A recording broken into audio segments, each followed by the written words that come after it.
All right, guys, welcome back to another edition of Ladies Night here with my partner in crime, Spence, and a special guest, Mr. Michael Sartain. We'll get to the ladies in a minute. We'll do a round of intros. Michael, welcome to the show. Thank you for joining us. I'm sure a lot of our viewers and watchers are familiar with you, but for guys maybe out there that maybe aren't, just care to introduce yourself real quick, talk a little bit about your background, and go from there.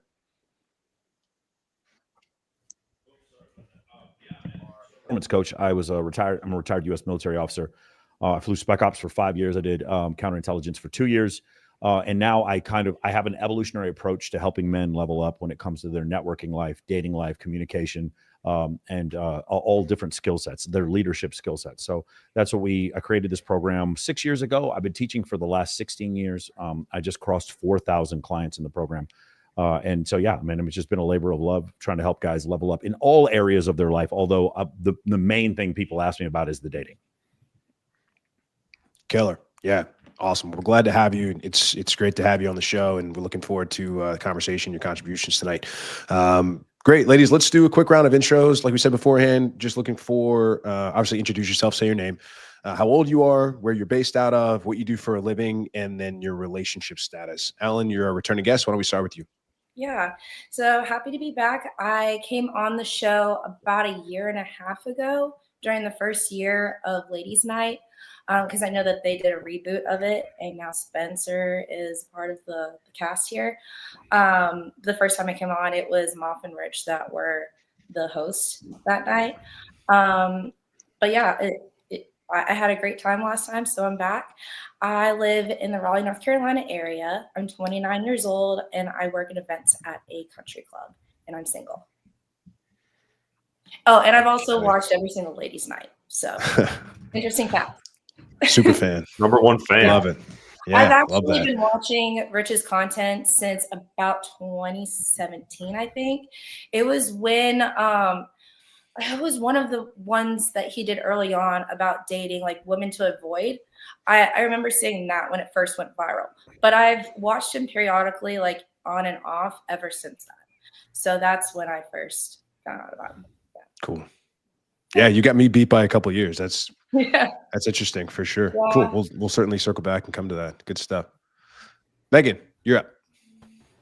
Yep, I am 33. I live in Phoenix, but originally from Oklahoma. And I have not seen the show, so I'm feeling like I maybe should have prepared a little bit more. And I'm single. All right. You'll be okay. No worries. Okay. Victoria, on to you. Hello, I'm Victoria. I live near Chicago. I'm 29 years old. I am married, and I'm also a military veteran. I was in the Navy, and now I'm a professional matchmaker where I specialize in ethically non-monogamous relationships. Okay. And Eflida. Hello, my name is Eflida. I'm 37 years old. I do live in Istanbul, Turkey for now. And I'm single currently. And yeah. Yoga instructor, right? I never seen this show before because it's my first time. I don't know how it will go. But what you do for a living, you're a yoga instructor, you said? Yes, yoga. Okay. And you said you're currently single? Yes. For the last couple of years? Okay, awesome. Yeah, it's been 2 years. Yeah, I'm single for now. Awesome. Well, ladies, welcome to the show. We're going to have a good time tonight. Victoria, we have to start with you because you dropped a bomb on our listeners just now talking about ethical. So for people that are listening at home, maybe don't know what ethical non-monogamy is, can you just run us through what that entails as far as relationships and what that means in your own words? Yes. So ethical non-monogamy is an umbrella term for a lot of different relationship dynamics. So there's polyamorous relationships, open relationships, and swinger lifestyle relationships. And the way I describe the differences is poly means having multiple intimate, loving partners. Open relationship means that you are open to dating separately, typically. And then swinging lifestyle means you are doing things together. And sometimes people are all the above or one or the other, but that's kind of like the general main ethically non-monogamous relationship structures. Now you mentioned, because if you guys are familiar with this already, we do this before the show. We asked the ladies what's a controversial stance or the hill they're going to die on. And for you, Victoria, you said the world would be better with more ethically non-monogamous relationships, or more people should have open relationships. So can you explain that stance a little bit better, and why, something like ethical non-monogamy works better than traditional family unit, monogamy, etc.? Absolutely. Yes. So the emphasis is on the ethical part, and that means having open conversations, great communication, expressing wants, needs, and desires, and giving your partner the opportunity to opt in or opt out of such a situation. So it's having really mature conversations, being emotionally intelligent, and it might surprise people, but it actually brings people closer when they are non-monogamous on an ethical scale. How so? Because there's no lies, there's no deceit when done well, because you're just doing everything together and you're checking in constantly. And there's like different standards or different ways that people go about these relationship structures, like don't ask, don't tell, or one penis policies. Like it's just people figure out what works out for them and their different boundaries and what makes them comfortable and what makes them uncomfortable, and expressing that with our partner and working through anything. Shout out to the one penis policy. Are you familiar? Yeah, no, I don't know what it is exactly, but I probably would vote for it. The one penis policy. I'm down for that. Okay. You're running on that platform, are you? Victoria, can I ask a couple questions here? I have a couple questions. Victoria, how many clients do you have? I have 10 clients right now. Okay, beautiful. And with your 10 clients, and have you probably have interviewed a lot of other people besides your clients, right, in this space? Yes.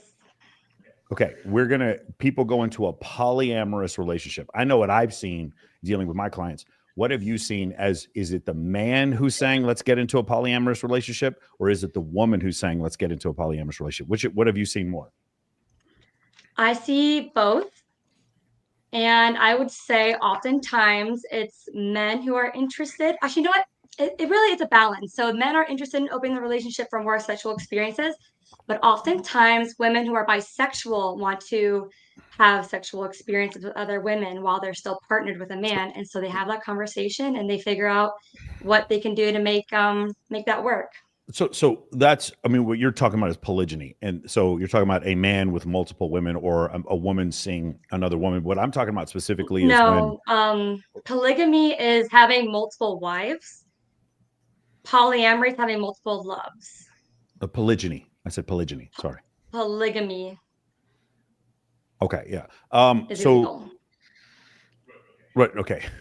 Sorry. There is a word called polygyny, which means, never mind, not a big deal. Going back to what I said before, I'm not talking about like a man with multiple women. I'm saying, how often do you get it where there's a woman? Because I've been, I used to go to hedonism with photo shoots. We would go down there all the time, and there'd be swingers resort, just crazy all the time. And usually, what I saw most of the time was that it was a woman suggesting that they get into a polyamorous relationship, and a men maybe suggesting they get into a polygamous relationship where there's multiple women and one man. That's what you're saying? That happens on both ways. Where men want multiple women want to experience women as well, and that's kind of where it starts typically. And then they're like, okay, oh, the community is really cool. Everyone's like authentically themselves, and they just want to have fun. So let's continue to have these experiences together. Got it. Do you see many scenarios where a woman is wanting multiple men? I've had some inquiries, but it's not as common.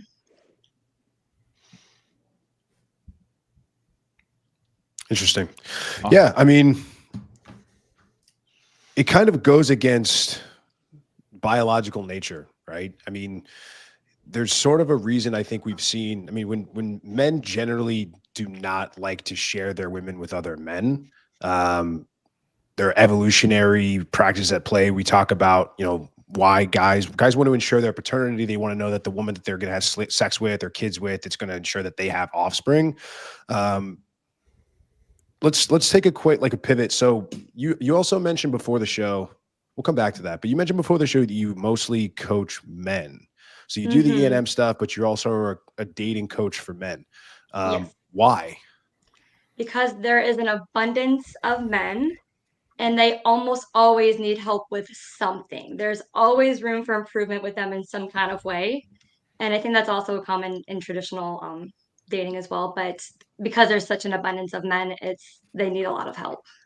Like, what are some of the biggest areas they are lacking in your opinion? Just like from a marketing standpoint, usually their profiles are garbage, and then their photos are bad, and the way they approach women online there's always room for improvement there. Okay. Because there's a lot of misconceptions when it comes to non-monogamy. And like for a really quick example is like a lot of men are very sex forward when it comes to this kind of stuff. They think it's just like women are just so easily like putting out, when that's actually not the case. There's actually a lot of standards.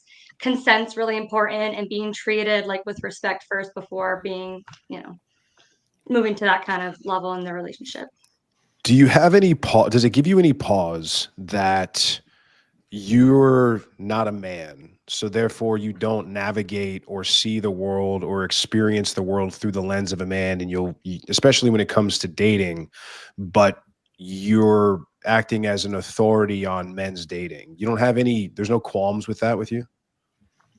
Well, I help men see from a woman's point of view, like how they're approaching women, how they're presenting themselves, just how they are just overall being better. You're right. I'm personally not a man, but I understand, I hear the struggles, and I can see like where they could improve, and I just help them strategize. So, for example, like, wouldn't it make more sense for a guy to go to a man who's had experience with actually picking up women, dating women, having success with them on dating apps, sleeping with women? Wouldn't it make much more sense essentially to go to that kind of person who's had success and who's dated dozens, if not hundreds of women, as opposed to a woman? I think there's benefits for having a coach that is a woman and a coach that is man to get different perspectives. What's the unique perspective that you offer?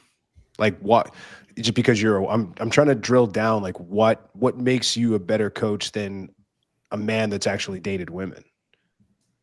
So my clients want to be in a non-monogamous relationship, and I have experience with non-monogamy. I've also heard and seen the experiences of also hundreds of women, and I hear their complaints. And I hear like the mistakes that men make constantly, and how women feel, and how they do want to find good men.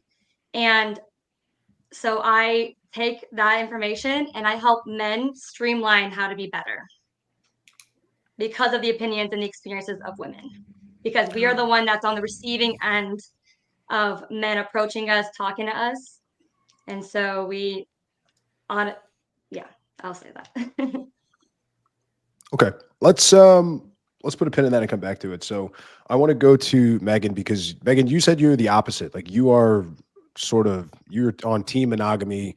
You're not into the poly or the E&M. Like, that's not your jam. And according to you, and I don't know, there's an argument to be said about this, I would think. That's sort of, traditional is sort of weird now, or it's sort of a controversial stance. So, talk to me about that. Like, what's your ideal relationship? What are you looking for, in your ideal perfect world? Yeah, I mean, I do think it is a bit controversial now. I've gotten called closed-minded, multiple times. And so I do try to be open-minded. I respect people's careers like Victoria's, and people that can come to an agreement and live a lifestyle with consent. I think that's awesome. It's just not my opinion. And I feel like it's a struggle to get that point across. So I don't know. I grew up with a very, I guess, traditional couple for parents. They met in high school. They got married at 19. They had me at 21, and they're still together. So maybe that skewed my vision of what, relationships should be. But I guess that obviously I wanted to enjoy being single. I'm 33 now. I've had a great time, but I do want to move into, monogamy and being with one person. Yeah. So why hasn't it happened yet? Like, what's, 33, you said that, you've had your fun. Like, what were your 20s like? Did you have long-term relationships then? Were you out running around having a good time? What was that like for you? I would say more out running around, having a good time. Okay. I did have a couple of relationships, but I don't know. I just have always wanted to be kind of single until about 30, which is, I guess, not similar to my parents. They got married so young. They both seemed like, they both told me they had me at 21. They didn't get to take a lot of vacations, travel a lot. So it was always kind of my goal to do those things before settling down and having kids. So what's like your ideal man? Like what kind of guy are you looking for? $1 million question to my family as well. I would say somebody who is. I thought you were going to say a guy with $1 million. No, Yeah, I mean, if he has Yeah, it, it makes I'm not going to say no. No, somebody Go who on. is driven. I know that's kind of a general statement, but I feel like I'm very driven to do good in my career. And somebody, it's not necessarily a number that they have to have financially. It's just, are you going to constantly try to improve your life, whether that be eating healthy, working out, having a career, and more. What if he's got a career, but what if he makes less money than you? Is that an issue? I mean, I wouldn't say it's been an issue, but it has happened for sure. Or would it be an issue? Like, are you like, if a dude makes less money than me, like he's not even on my radar? Is it like long-term, because Yeah, this is your ideal guy. Like if you're looking to take a guy seriously, I'm trying to look for like your ideal man, right? Ideal, then no, but I don't know because Okay. everything's gray area. So I'm like, is he Mr. Perfect? Then let's talk about it. Okay. What are some other things that he needs to have? Like, being driven, making more money than you. Like, what are some other things that you are sort of your nice to haves, or even like your deal breakers? Yeah, nice to haves, or I guess requirements. I think altruism, just being a good person.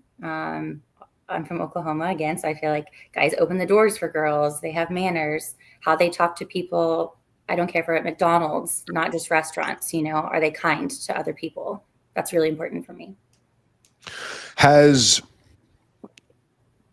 You're in IT sales, you mentioned recruiting, sales is not an easy job. It tends to be very male dominated. It tends to come with a lot of rejection. You need to have, I did sales for 10 years and still kind of do it in a way. You've got to really have a short memory. You've got to have a solid backbone. You can't get knocked off your horse by no. And these generally leads to, when I see women in sales, they generally have a little more dominant traits. They tend to display maybe a little more masculine energy. Has that ever come up in dating? Have you ever run into guys that are like, yeah, I'm good. I don't need a career girl. Like I want a girl that's at home with the kids would you give up your career for the right guy, or would you always want to work? Yes, that has come up. I would say more from my guy friends being like, I could totally see how guys are intimidated by you. I haven't really had a guy say, I was going to ask you out, but I was intimidated or anything like that. To answer the career part, I don't know. I do love my career. And last year I quit management and I joined the IT sales and recruiting team. So I could have a remote team, so I could have flexibility, kind of setting myself up for motherhood one day. So if it fit and we had enough money that I could quit working, I would do that. But it's not my goal to find somebody who can pay for me to do that. Okay. What if you had a guy that said, hey, you're going to stay home and not going to work, would you accept that? If there was enough money, yeah. Yeah, ideally that he can take care of you. So you're not married to this idea of always having a career. As long as you're taken care of, you're good. Is that what you're saying? Yeah. Okay, cool. Felita, let's talk to you because I know that it's late where you are and want to make sure you get a little bit of airtime. Yeah. You said that you're you said you're a little bit older, 37.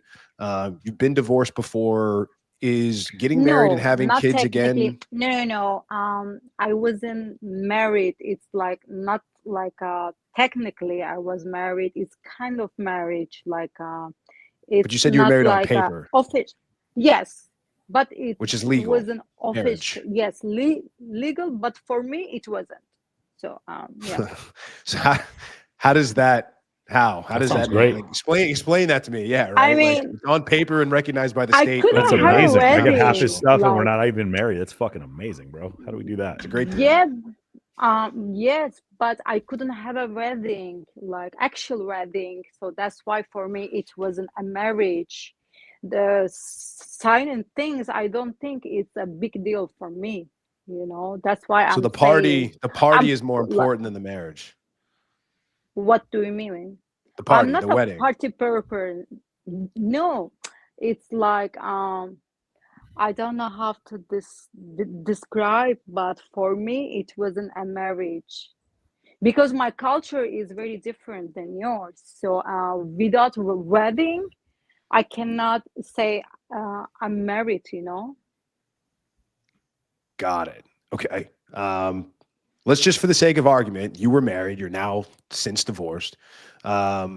Is getting married again and having kids still a part of the plan? Like, what's the goal for you when it comes to dating? Because you mentioned you're like, yeah, like I could take it or leave it at this point, but is that still a goal for you? Is to get married to the right guy, quote unquote, and have children? I mean, the build a family is great things because I love my family so much. And one day, of course, I want to create my family, my children. Like, you know, I would love to taking care of them. It's great things, but I have no rush. You know, like I don't want to be in relationship with someone who doesn't match my standards, you know, so I have no rush. So yeah, one day What are for some of those sure I would love standards? to have my fam. I mean, like I follow old values, you know, especially during these times. It's like different, you know, like I don't know how to say, but I mean, I am very family oriented person. Like my soul is like I don't know how to say it, like very old. Like I sorry for my English. It's okay. Can you So, I hear mean, me? if kids, yeah, I can. Yeah. If kids are a part of your plan, I mean, just I mean, not stating, necessary, but if it's happened, I will accept it. but kids don't just come out of nowhere, right? They don't just appear one day. Like, you don't just get pregnant out of randomness. Like, you have to go out there, you have to find a guy, you have to, do the horizontal dance, and then you'll be pregnant. So, you are, I don't know how else to say this. I mean, it is not great odds for women post 35 to have children or healthy pregnancies. You run a lot of risks with it. So it's like, if you're not really going to be intentional about having kids, then odds are like it probably won't happen. Like I said, it's not going to just fall into your lap, right? So it's like, is that you're saying, but it doesn't really matter if you have kids or not. Like, you can take them or leave them. I cannot hear you very well, so I didn't understand the last word you That's said. okay. We're going to move on. Ellen, Mhm. let's go to you. So you've been watching a lot of these shows. You've been a ladies' night watcher for a long time. What is and I'm excited to get your opinion on this. What is the biggest problem with the guests of ladies' night? Like, what do you see is a common theme when they come on? What are the issues? Like, what are they not getting? What are you seeing from the women that come on the show? I don't think that they're open-minded to the constructive feedback that you all have. They come in with their own personal beliefs, but they don't want to hear any other opinion that maybe contradicts what they believe. Why do you think that is? I think that they're sold on ideas that maybe are very ideal, but they're not practical. Okay, like what? Um, Let it fly. Come on. yeah. I know one of them that keeps on recurring is emotional intelligence. Oh God. Go on. I mean, it Why would you do this to sounds me? really great. I don't things like that. Let's see here. Also having very high standards for the guy that they're trying to go after or have in their life, but they don't really match what that person would want. And I don't think they really want to hear it. So there's that. Yeah, and I don't think that they want to listen to because I know that like you all say like the term unplugged and everything. They're, I would say, very plugged in, not very unplugged. They don't want to believe the reality of humans. They just want to believe the ideals that they hear in the media. And the ideals sound really great and wonderful, but they're not practical. So, yeah. What are some of the biggest lessons that you've learned through the content? Like, you've been a long time Rich watcher. Like, what are some of the things that, you know, we've said or he's said that have helped you in your own dating life? Like, what are some of the lessons you've taken away? Yeah, so the past 3 years have been trying to work on myself and improve how I am, so I can find someone that's better than the options that I had in front of me, 3 years ago.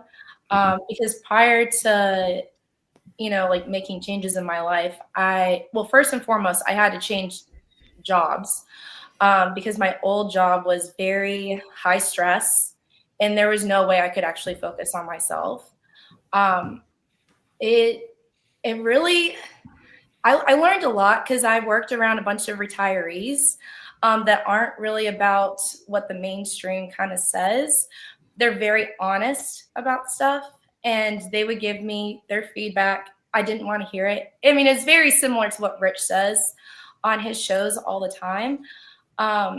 And then I kind of woke up and realized that like I need to actually change things, because at the time I was like 24, 25, and it was hard dating in my old job.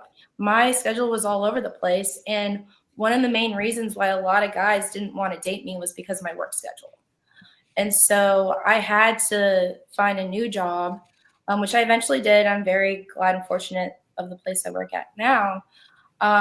But at my old job, I mean, because it was so high stress, I gained about 45-ish pounds over the course of working there, which it did impact me quite a bit in the dating pool, because I went from having a lot of attention to having not nearly as much as what I did. And so that's when I decided I need to lose weight, start going to the gym regularly. Now I work out about 2 hours every day, which I didn't do prior to. I mean, I was always very athletic growing up. I did a bunch of sports. I did golf, swimming, softball, lacrosse for a little bit. I did weightlifting all throughout high school, but I let myself go because I was so focused on my job and trying to make sure that everything went smoothly, instead of working on being the best, version of myself as a woman. So I definitely learned that. And I've been trying to, like make up for lost time ever since, but that's, I would say, a big regret. And also prior to that, I went to a school for college that was close to 70% women and 30% guys. So the dating pool was not in my favor by any means. And I kind of look at that as a mistake because for the most part, it's more women than men that go to college nowadays.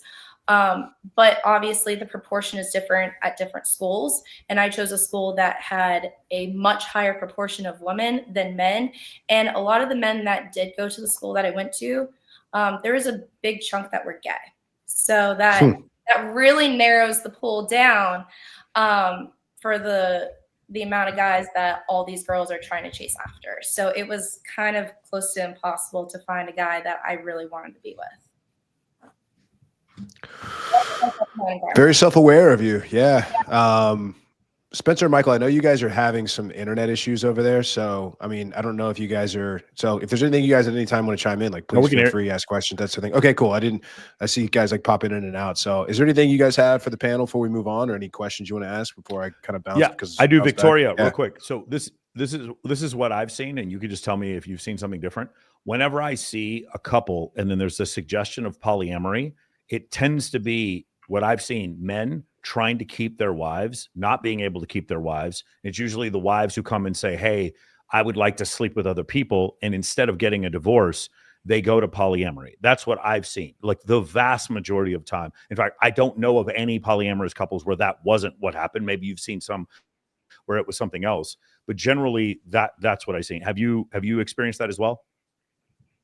I could see that women wanted to open up their relationship and have like additional Right, but sexual this is a experiences. last stand for the man. This is like his last moment of desperation to try to keep the relationship going. And so in order to keep the house together, two-parent household, whatever, he allows her to have sex with other men in order to keep the relationship going. Like I haven't, when I see, I'm not talking about polygyny or what you said, polygamy. I'm not talking about that, where it's multiple women and one man. I'm talking about specifically polyamory, where the man and the woman can both see other people. Generally, you understand if a man and a woman can both see other people, the woman can see 100x more men sexually than the man can see. If we're talking about a normal guy, like an NFL quarterback does not get as much attention on social media as like the average Instagram thought.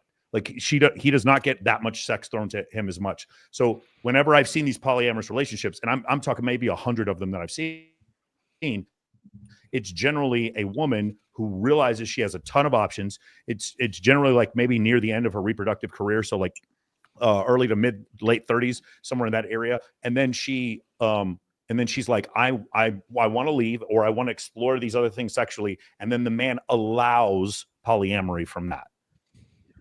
Yeah, so in my experience, actually the other way around, where men are in a relationship, they're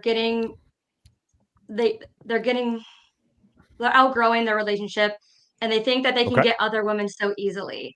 They think there's an abundance of women, they want to go hook up with them, and then they're like, let's try to open these relationships. Let's try to explore ourselves. And so the women is like, okay, let's try.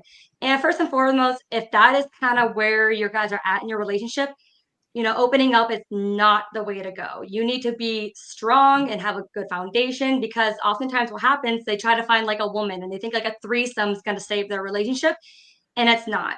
Having these sexual experiences on that kind of rocky road is only going to expedite what needs to happen. So either it's going to thrive or it's going to die. Right. But threesomes are different from a polyamorous relationship. So what you're saying is when the men want to explore, they want to have threesomes. They want to try thruples. They want two women at the same time. I want to be very specific about this, because a lot of times people say polyamory and don't understand that polyandry and polygyny are two different things, but they're both part of polyamory. Up in like Inuits, they have what's called polyandry because there's so few women around. You'll have brothers marrying the same woman. In other places throughout history, like for instance, Genghis Khan or some other ruler, that would be polygyny. King Solomon in the Bible, polygyny, multiple wives. That's what, or in Islam, where somebody has, 4 or more wives. What I'm saying is, what I've seen is women suggesting polyamory, men suggesting polygyny. That's what I've seen. I could agree with that, because women are more emotional. They want deeper connections. So I could see that more women want polyamory, and then men might want more like swinger lifestyle experiences. So I can agree with that.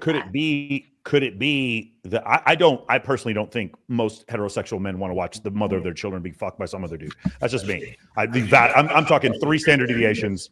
Very, very unlikely that's the case. So I would say, Spencer, can you mute yourself for a second? I'm sorry, my bad. So I just what I've seen.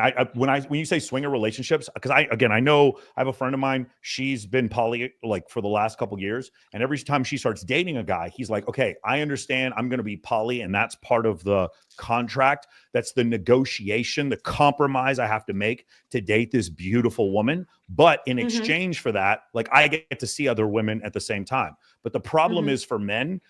These are 2 options. This is for some men. Other men are different. But for some men, here's how much it sucks to have your wife getting fucked by some other dude. And here's how awesome it is to get to fuck other women. If you're Adam 22, you'd rather this is what you'd rather have. But for the majority of men, I would rather not have anyone have sex with my girl, which is why when I say majority, I'm talking 3 standard deviation. I'm talking about 99% of men, heterosexual men, bisexual and gay men. I'm not talking about them. In those situations, I have not seen a single example where I see a polyamorous, not polygynous, polyamorous relationship where it was the woman who is just not that attracted to her husband anymore and says, I either want to leave or have sex with other people, and he allows it to happen. I'm not talking about polygyny. Or polygamy. I'm talking about strictly polyamory.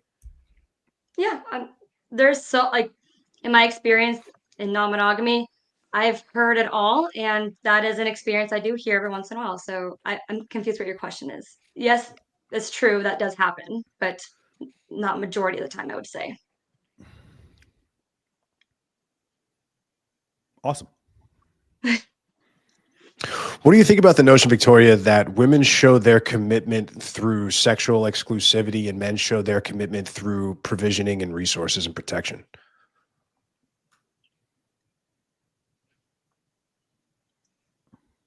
Can you rephrase that? So generally, men generally care that the women that they're dating are sexually exclusive to them. Mhm. Men generally don't want to share their women with other men. Men have a far more visceral reaction to female promiscuity for some of the reasons that Michael mentioned, because it's very, very easy for women to get sex. I mean, the average woman can go outside and hold up a cardboard box and says, line up here if you want to fuck me.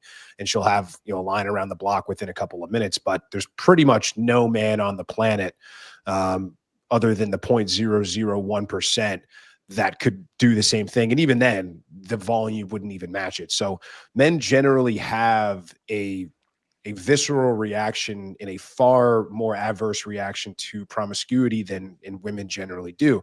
So knowing that fact,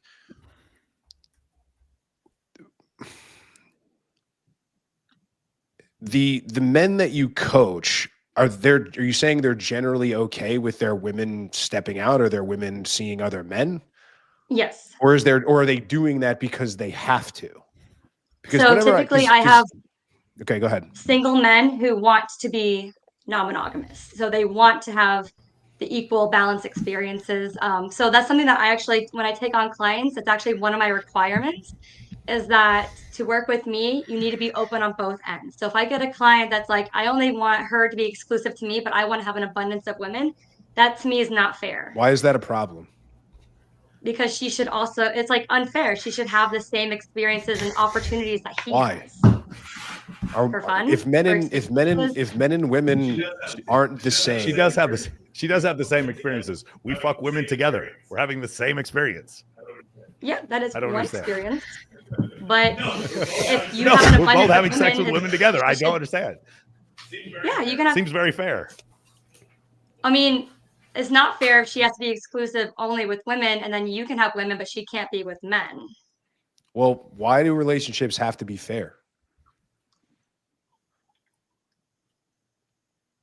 I mean, wouldn't someone build resentment if they felt they were unfair in their relationship? Well, this is generally what I'm talking about. So women generally care far less if a man is loyal or if he is sexual exclusivity to her than men. So in knowing, and I think the point Michael was making earlier, knowing that if the relationship is open on both sides, if you want to talk about fair, we can talk about this.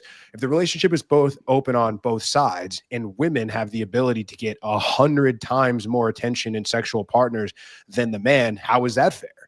They don't both have equal opportunity just because men and even the most high status men don't have the same opportunity as middling status women. So if you're opening it on both sides, it's inherently unfair because the women will always have vastly more sexual options than the man does. So how is that fair? Well, then that's not the woman's fault. Like I know men who get more women and vice versa, or there's like someone's mono on one side and one like is poly on the other. It depends on you and your person and like how much time you put into meeting other people. You can have equal amounts. You can have abundance. Victoria, You can have minimal. Victoria, do you legitimately think that if you and I went to hedonism and I was asking for random sexual partners and you were asking for random sexual partners, that if I just approached more people, that I would have the same amount of opportunities as you? It's definitely, I think, easier for women to have more opportunities than it is for single men. My point is, it's not just easier; it's 100 times easier and effortless. Like there is nothing on earth that requires less force than a woman getting sex, and so that's why I don't. That's what I'm saying. It's like I understand what you're saying, but it's like you versus a 7-foot tall man playing in the NBA, and you're like, well, we both have the opportunity to play in the NBA. No, he has a pretty significant advantage. This is the same kind of situation, and the thing is, the reason why I'm bringing it up is because this is not a hypothetical to me. What Moff is talking about, this is every situation I've seen. The men and the women, like the man is like, okay, I got to keep this woman. She's not satisfied with me for whatever reason sexually. She's lost interest in me. Maybe I don't make as much money anymore. She wants a divorce, so I'm going to allow for this polyamorous relationship. And then they go try the green door or hedonism or something like that. And it's just like 6 dudes lined up to bang her, and he's just standing there watching. And I'm saying, like, I haven't seen anything other than that. That is the thing I've seen the majority of the time. The only other time where I've seen this work, the only way that I've seen this work is when the man is bisexual. Like, meaning he's open to like watching his wife have sex with other men because he's attracted to men. I've seen that. But other than that, I've never seen what you're talking about, where it's like, because it can't inherently be equal. We don't have the same upper body strength. We don't have the same amount of testosterone. We're not the same size. And the opposite sex does not desire us the same. If I had 10 million followers on fucking IG, Victoria, and I mean this as a compliment, you would still get more attention from men trying to have sex with you than the other way around. You would. So do you understand? Like, that's the difference. That's what we're trying to say here. And possibly this is a way that you haven't thought about it before, but I would just ask, why don't you like take a look at the relationships and say, these men who are coming into these polyamorous relationships, are they desperate? Is this their last straw? Is this the last thing they're trying to do before their wife leaves them? Are they trying to do anything they can to keep the wife in the household because they have kids together? And the last thing they're doing is because she wants to go fuck Chad Thundercock. The last step, the last straw for him is like, okay, I'll let you. Yeah, we'll be open, right? And then that's what he does. That's his final thing. But then, like I said, the guys where I have seen polyamorous relationships work is when a man is comfortable with like sexually attracted to other men. That's the only way I've seen it work. And I'm only talking about a couple of hundred examples that I've seen that. But maybe you've seen something different. Yes, I have seen successful non-monogamous relationships where like there's just a different kind. So like I think what you're talking about, I don't even know. I can agree, yes, there's more opportunities for women than it is for men. It is harder for men, but because men are held at a higher standard in the non-monogamous world for sure. I can agree with that. And I've seen, I don't have the same experience, but all of my relationships are non-monogamous. My girlfriend and I see women together. Oh, she'll bring women home. Like, that's always the way it's been for me. And that balance has worked out very well. But like, and I know you're going to say, well, that's not fair. And we're not having the same experience. We are having the same experience. We're both having sex with the woman together. We're having the same experience. But I mean, wait, so then how come you won't allow her to see men if you can see lots of women? So that goes back to the thing is, we answered the question before you just asked it. We go back to what we just talked about. For your personal relationship. Well, no, that's exactly what it is. Well, first off, the women that I'm with, because they're attracted to me, they don't want to see other men. That's not the option they're asking. And the women are bisexual. So they're not asking to see other men. I'm not saying that isn't out there. That's certainly out there. But like I have several friends. It's like they're in a relationship, and then the man and the woman see women together because the man is open to sexual variety and the woman is bisexual. That is where I've seen that work before. Okay. So it's not a thing where it's like, no, you can't do this. She's never asking to do this in the first place. So it's not a function of fair. And if she did ask for something like that, it's fair for her to ask. It's also fair for me to say, you are not my girlfriend. That's the standard that I've chosen. Okay, so why would she not be your girlfriend anymore just because she wants to sleep with other men? Could you say that because one more time? Women that are in love with men, because when a woman is in love with a man, every other man on the planet is invisible. A woman who's in love with a man and wants to be with him does not even see other men. She doesn't have the sexual desire for other men. She doesn't want to explore other men. The only type of women that want to explore other men are the ones that are unsatisfied or not in love with their current husband, boyfriend, whatever it might be. So you're telling me if you had a girlfriend, she wanted to have a threesome with another guy and you would rather break up with her than fulfill that fantasy. Yeah, I would bounce right there. It wouldn't even be a question. I would say, pack your shit and clip get out. Right there. Yes. And if we had 1,000 men sitting here right now, they would all agree 100%. If she came and said, I would have a threesome with another man, the fact that she's even bringing it up is an immediate out the door deal breaker. It's over. Not even a question. Not even a question. Is it not? Victoria, I'm going to explain a concept here. Michael, Victoria, I'm going to explain a concept. This is the main reason to answer your question previously. My heterosexuality is tied into my masculinity. It is just kind of weird if men do gay things to each other. You question not only their heterosexuality, but you question their masculinity.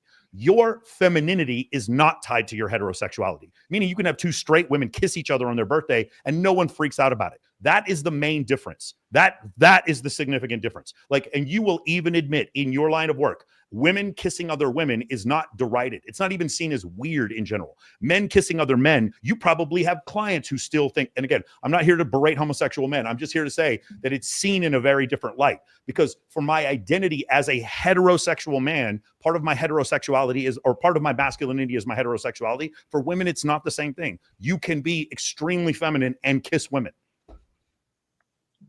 Yep, I can agree with that.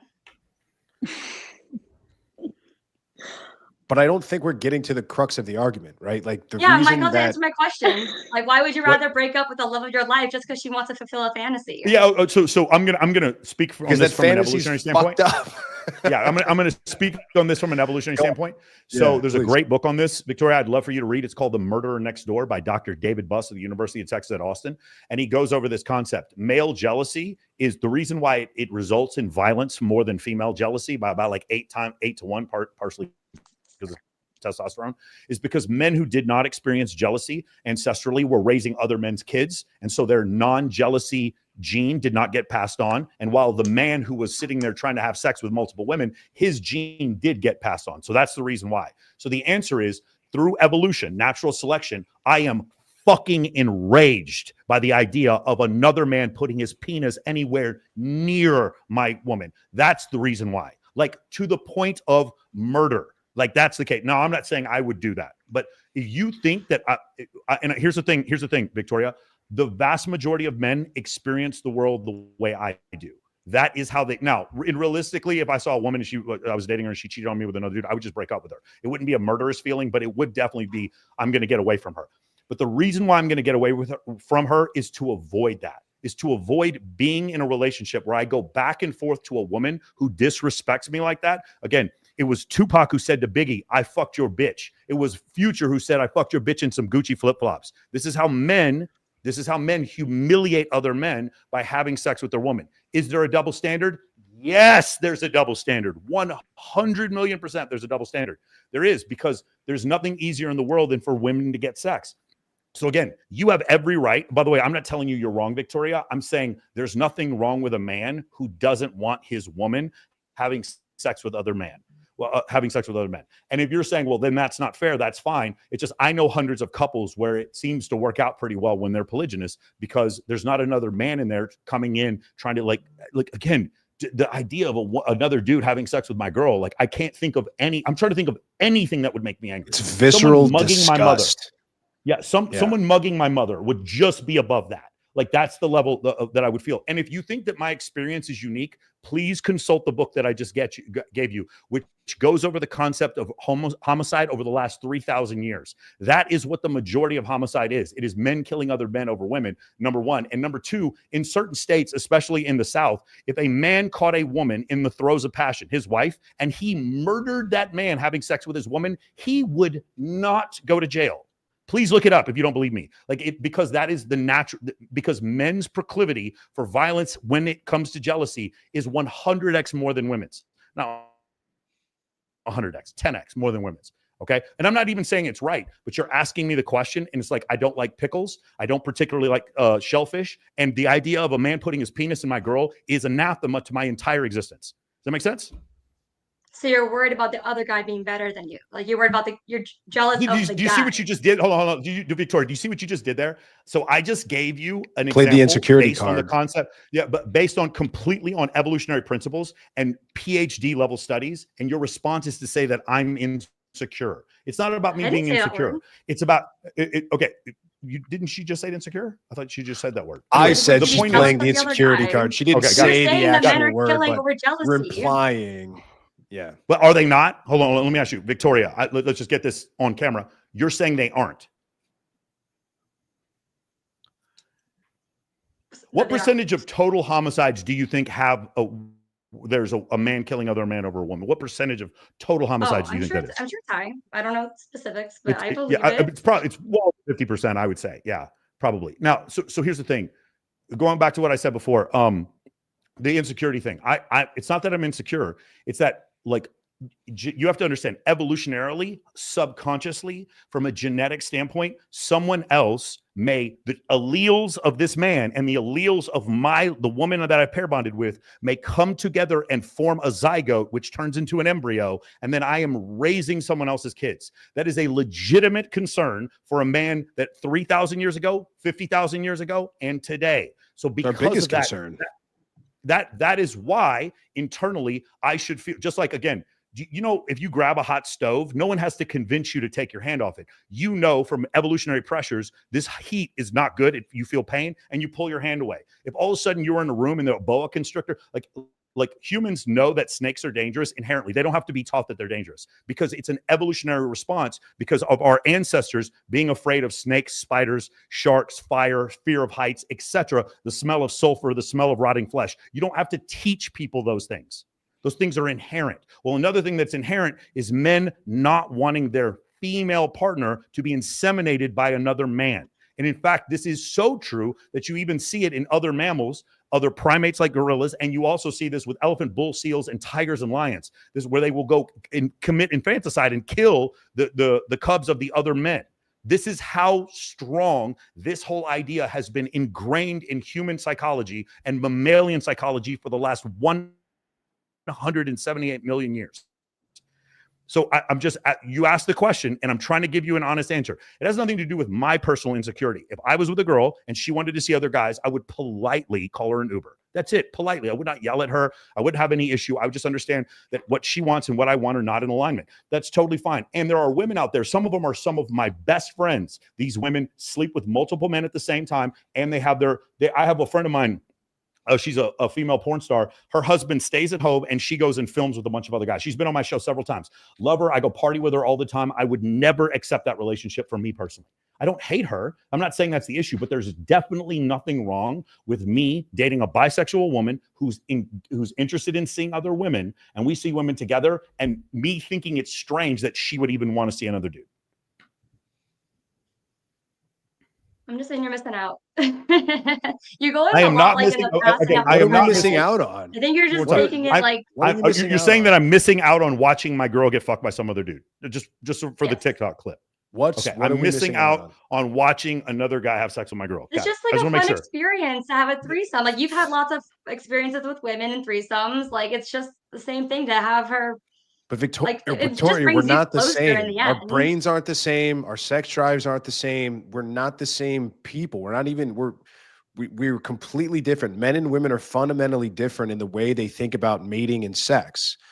The fact that a woman sleeps with 100 guys is not the same that a man sleeps with 100 guys, right? It's one is really easy, one is really difficult, right? So these double standards exist, but they only exist because we're fundamentally different beings at our core.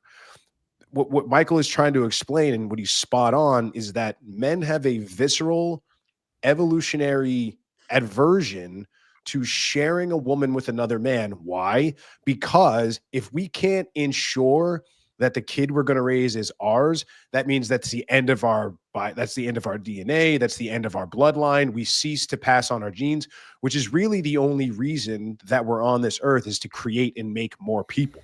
We're living beings that want to create more people. Men have the desire to spread seed far and wide. Why?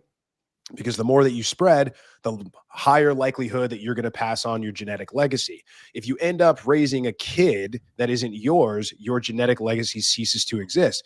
That's why men have a visceral, I'll say it's a disgust. It's a visceral disgust and an aversion to a promiscuous woman, or to share their woman with another man where she can possibly be impregnated by someone else, and then he ends up raising the kid. We're talking about cuckoldry here. Right? If you get pregnant, you know it's your kid. Like, it's not some other woman's kid. So that's what we're driving at here. Like, there's not a man, the only type of men that derive pleasure from sitting in a chair in a hotel room and watching another dude go ham on his wife is a dude that has had to condition himself to thinking that it's good, or it's beneficial, or that it's happy, or in most cases, like we're trying to say, it is a last-ditch effort to keep that woman around, to stay married, to stay in a relationship. Because there are so many women out there that are like, you either there's women out that's like, you either let me do this and we open up this relationship, or I'm going to leave. There's just no There's different benefit. mentalities when it comes to men watching their partner. Like cuckold is like, yes, they get turned on by humility, but hot wifing is when they come from like a sense of pride. So it's like having their own porn star right in front of their face, and it's enjoyable. And they pick and choose like what emotion they want to feel while watching that, or they can be I'm involved. convinced that those men are mentally stunted and fucked up. We don't kink I don't shame think around that's here. healthy at all. No, well, we can. It depends on what the kink is, I think. But I don't. Yeah, it's. I think normalizing this stuff is not the right way to go about things. I don't think. I mean, we see where I think female promiscuity has gotten us societally. I think the degradation of the nuclear family. I think the push and the leading the charge of feminism and the sexual revolution, that women can sleep with anybody they want to, forever they want to, and there's no limitations on that whatsoever. I mean, we even have statistics backing up the fact that the more promiscuous women are, or more promiscuous, are far less likely to stay committed in marriages, that they're far more likely to divorce their men that they're with. So, I mean, hold on, Victoria, you shake your head. That's not really even debatable. Like, there's been probably over 50, 70 studies, and every one of them, the more sexual partners a woman has before she's married, the likelihood of her divorcing him just skyrockets. There's no example. There is no example to the opposite. There's been more than 50 studies. Look up the IFS, the Institute for Family Studies, the GSS. There's multiple studies, and every single one, the more sexual partners a woman has before she's married, like on average, when they surveyed, they did one recently with 8,000 women, and they surveyed the women who cheated and the women who didn't cheat. The women who did cheat had 230% more sexual partners than the women who did not. This isn't even debatable anymore. The thing is, the part that people also miss is that it's the same for men. The more sexual partners a man has, the more likely he is to cheat, but his marital dissatisfaction doesn't go down to the same level it does with women. For women, it's about twice as much. Like, the effect is twice that it is for men. But like Victoria, I'm like, seriously, like, I would love, if you want to debate, find one shred of evidence to say that what I'm saying is a neutral correlation or a negative correlation. This is one of the single most undebatable facts when it comes to sexual promiscuity, is happiness in a marriage. I wish I had the research in front of me for this, but I have found other research that those who are swingers have better marriages than those who are not. Like, they last longer because they have such open communication and respect for each other, and they love each other. Yeah, I don't think that's a study. I don't think that's the reason. I think there's some psychologists that actually, yeah, I don't think that's the reason. I think the reason together for 30 plus years, it's very common. I think they're together for 30 plus years because she found a bisexual man who was comfortable with it. I think that's probably more likely what it is. And I don't think there's a study that shows that polyamorous relationships last longer. What I've heard is anecdotal information from psychologists or from therapists who have talked to these couples and say this, but I've never seen any data saying that polyamorous relationships last longer. It'd be very easy to find. Like, it'd be very simple. Use ChatGPT, use Perplexity. When we get off of here, use Grok, look up any data on this, and you're going to see, like, this is very one-sided. Again, I'm not morally shaming anything you're doing. Do whatever you're going to do. I actually have a very different belief system when it comes to all this. Do whatever you want to do. You have every right, not you particularly, but any woman has a right to have a 900 body count. I just have the right to not date her. That's it. And if I'm not even here to try to shame anyone. It's just my standards are also valid. And my standards are, I am not interested in a woman who wants to have sex with other men. I'm not interested in a woman who needs an excessive amount of validation outside of our relationship. And I'm not interested in a woman who's going to accuse, attack, or exaggerate whenever we get into some kind of argument. So like those are the standards. Uh-oh, am I gone? Yeah, you're good, Mike. It cut for a second. Okay, good. Those are the standards. So what I'm saying is your standards are also valid, but I do think when we talk about this societally, so not me, not Victoria, not Michael, we talk about it societally, no. Most men would go into a murderous rage if you had them watch their wife be fucked by some other dude. Most men, in excess of 95%. Murderous rage. Megan, go ahead. This is to both of you. So if as a girl who's not bisexual, so I'm not interested in bringing girls to the bedroom, and I want you guys to be honest, I have a feeling you will be. Am I just fucked when it comes to monogamy? Like, are you telling me that, you know what I mean? It's like, I do struggle because I want to be open-minded. I truly wish I was a girl that could have girls in the bedroom and I was attracted to them. I'm just not. So I feel like I'm Okay, you want to let me take this one and you follow up? Yeah, go ahead. I got an answer too. I want to hear Victoria's as well. Right on. Yeah, Megan, here's what I think. And I think most women find themselves in this sort of no man's land where I generally think there's two classes of men out there. You take, the bottom 80% essentially that most women find invisible or that they have to settle for on a long enough timeline. And then you have the top 20% of men that basically all of the women in the world are competing for. Now, generally those top 20% men they have options. They can get multiple women. They can actually command and do command relationships where it's open on my side and I'm going to run a rotation or I'm going to have other women that come around. And that's just something you're going to have to deal with. Now, in a lot of those situations, a man is not having 8 or 9 girlfriends. He'll have maybe one main chick or a wife or something like that but maybe you say, hey, like every now and then you're not going to know about it. I'm not going to put you in any danger, but I'm going to step out, get some exercise. Maybe I'll go but it's purely physical and I'm never going to bring anything back that's going to embarrass you. I'm not going to buy you a house. I'm not going to surprise you with a second family, but I'm going to exercise my options from time to time because I'm a healthy adult, high testosterone male and I need options. And that's my biological imperative. The other side of that coin is you have the bottom 80% of guys who are saying, I would never cheat on you. I'd never run around on you. I would only have eyes for you. But that's only because they can't and they don't have those options. And most of those guys are not going to be able to give you the lifestyle or be the guy that you actually want to be with. They're the guy that you're going to have to go 50-50 on the bills with. They're the guy that's going to spend Sundays in a beanbag chair and eating Cheetos, drinking beer and yelling at the TV about sports ball. So where a lot of women find themselves is this no man's land, that there's this secret third thing where it's like, well, I know there's a guy out there that is super masculine, super Chad, high testosterone, rich, charismatic, will give me everything I want, pay for all the bills, and he will be completely loyal and monogamous to me forever. And that just doesn't really exist. So women will essentially have to kind of make the decision. And for the most part, women will share a higher value man and just turn the other way because, again, women are far more concerned with protection, provisioning, and all that sort of stuff than they are about sexual exclusivity, even though they say they aren't. But studies and surveys would say otherwise. So most women are, if they want to be taken care of, they want to have the guy that can protect and provide, they're going to have to probably make concessions on the monogamy and exclusivity part sexually. Otherwise, you're far more likely to end up with a guy who you're like, he's just okay. He's just good enough. And you're going to have to end up settling. But a lot of women, this I won't settle thing. So they find themselves in this dichotomy where it's between these two and they can't choose either because they're waiting for this magical third guy to come along that just doesn't really exist.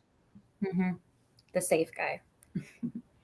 Well, no, they think there's just going to be Mr. Perfect, like Mr. Fantasy guy. Go with the safe guy. Yeah. Like that's what girls say sometimes, for the 80%. Sure, he's my backup option.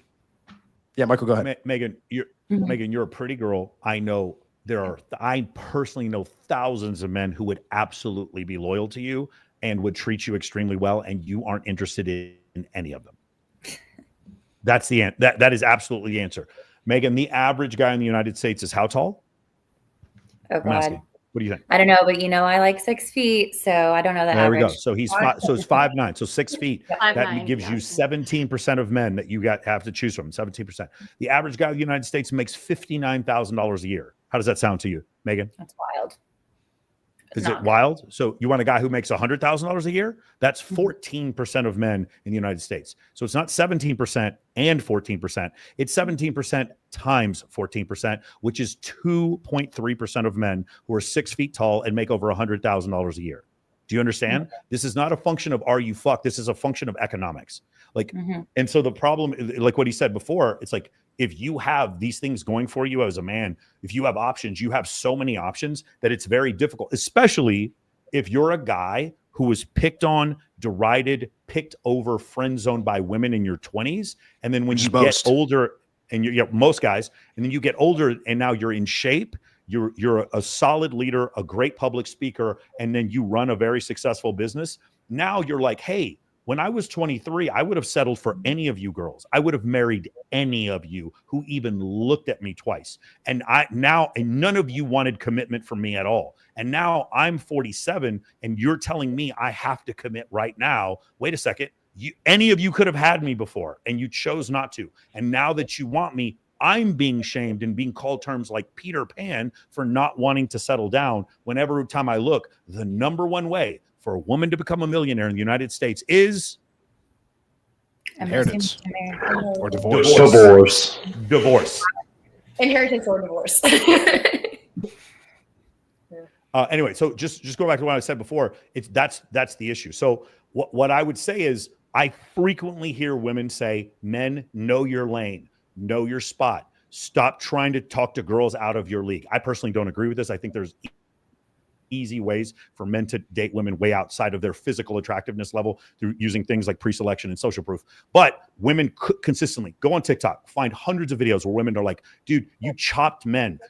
They call them chopped men. You chopped men. Why are you trying to talk to these women who are 8s and 9s and 10s? There's no problem whatsoever with women going on these platforms and saying, men, look, lower your standards. What makes you think you can get women like this? When men say the same thing, we are considered misogynists, bigots, patriarchal overlords, whatever terms you want. But the reality is the same thing. I promise you, Megan, if you took the time to get to know, think of the guy right now who's just nuts about you. You know who he is, and you put this motherfucker in the friend zone months ago, maybe years ago. He's been waiting around. You're smiling right now because you can think of him. You know his name. You know exactly who this dude is. He has been orbiting you for years, just waiting for that chance for you to get fucking drunk one night and for him to have a chance to go for the makeout, to go for the kill. You know the guy I'm talking about. If you got to really know that dude and gave him a chance, you'd be far more likely to get monogamy out of him than you would from a guy making $100K a year who's 6 feet tall. Just something to consider. Yep. If women wanted men to stop acting assertive, aggressive, more ambitious, then find the guy who you put in the friend zone and just fuck him, because you keep having sex with men, not you specifically, Megan, right, just women in general. You keep having sex with men who are assertive, aggressive, dominant, and ambitious. And so your children are assertive, aggressive, dominant, and ambitious. Those are the men rewarded the most with sex. The way you know when a guy has an attribute that is rewarded with sex, it's when women complain about that attribute. That's when you know that's the correct attribute. Men are entirely, all of our proclivities are shaped entirely. This is one of the things that Charles Darwin discovered in the 1860s.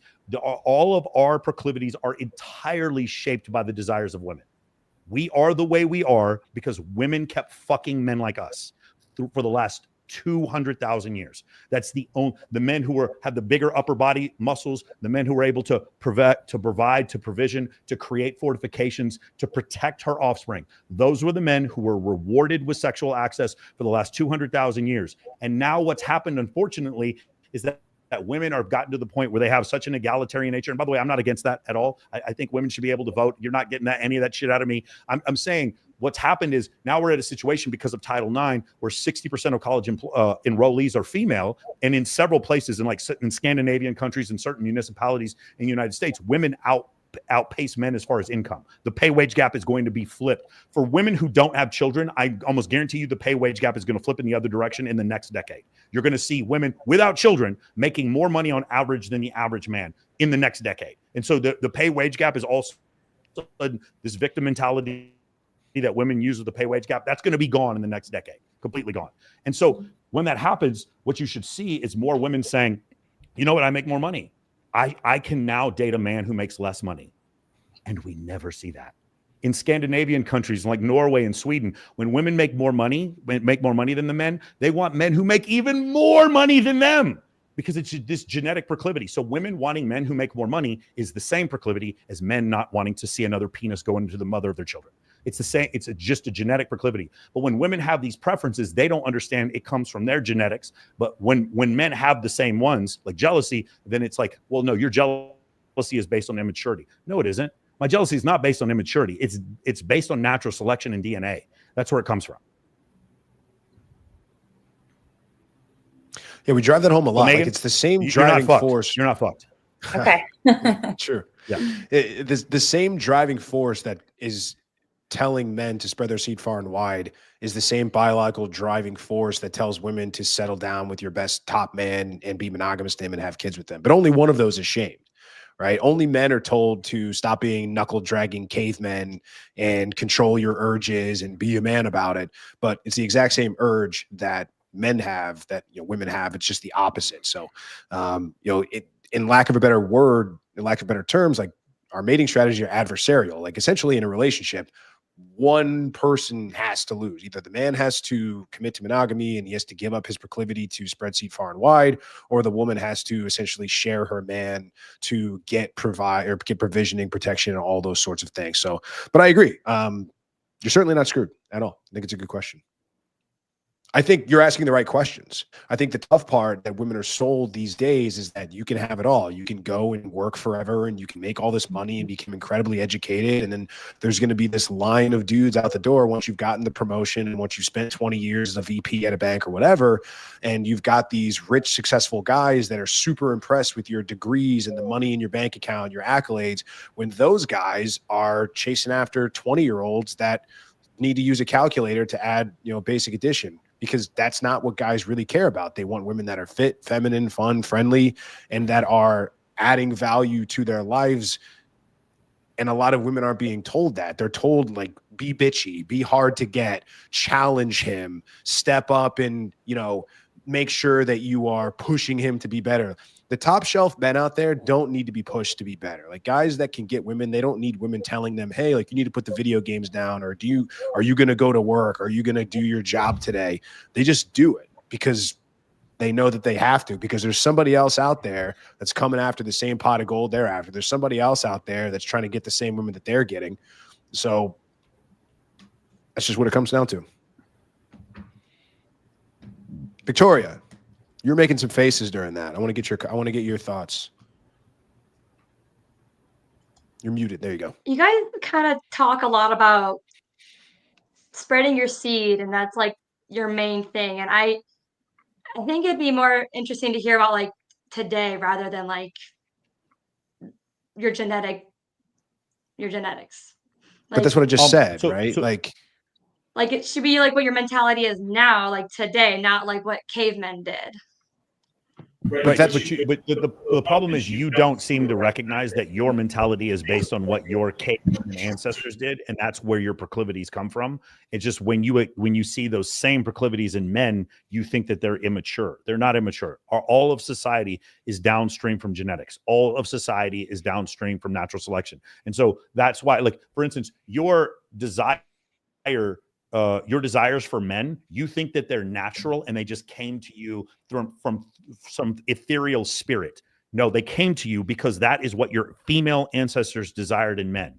When it's in you, it doesn't feel weird. When you see it in us, then it feels weird, even though it comes from the exact same place. And when you're like, well, we're talking about the past or spreading your seed. I don't care about spreading. I don't have any kids. I'm not, that was never my discussion. My discussion was not about spreading my seed. My discussion was about me getting a woman pregnant and then finding out that child isn't mine. That's a big deal. Even today, that's a big deal. That's what my discussion was about. Not about trying to impregnate a ton of women. But I did bring that up. But the point that I'm trying to make, though, is that it's the same driver. It's not something that I control. It's subconscious. It's in every man. That's men look at women differently. Men have the biological imperative, the driver, and it's there. And like whether you choose to act on it or not is irrelevant. But it's the fact that it exists. It's the same biological imperative that exists in women. For them, women generally don't have the instinct to go out and be promiscuous. Like women know. It's the reason, there's this sexual liberation, this and that and the other, but women also know at their core and at their heart of hearts that promiscuity is not necessarily a positive thing, because the first insult that women use against each other, she's a whore, she's a slut, she's ran through, she's got a high body count, right? So the same things that women want generally for men is, I want to find one guy, I want him to be better than me, I want him to make more money, I want him to be tall, I want him to be strong, I want to be able to protect, provide, and ensure good paternity, I want to have good, healthy kids.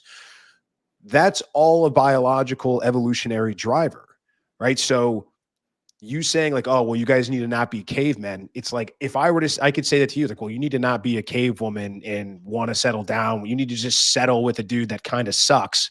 You need to put away your old fashioned ideals. I'm not talking about you specifically, but I'm talking about women in general. It'd be like me saying, you need to put away these ideals where you want a man that can protect and provide, that's tall. It's just like, why do you want a man that's tall? Date a 5'2" guy. You can't help that you find tall men attractive, just like I can't help that I want to impregnate a bunch of women, right? Like in layman's terms. Amen. It's the same biological driver. But the problem is only one side, men, are being shamed and told that they're wrong for even having these impulses. Whether they act on them or not is irrelevant, but the fact that we have them is a negative thing. And I mean, it is what it is. Like, I'm not complaining. I'm just kind of pointing out the obvious, but it's not something that we're choosing to have. It's just the way that we're biologically driven.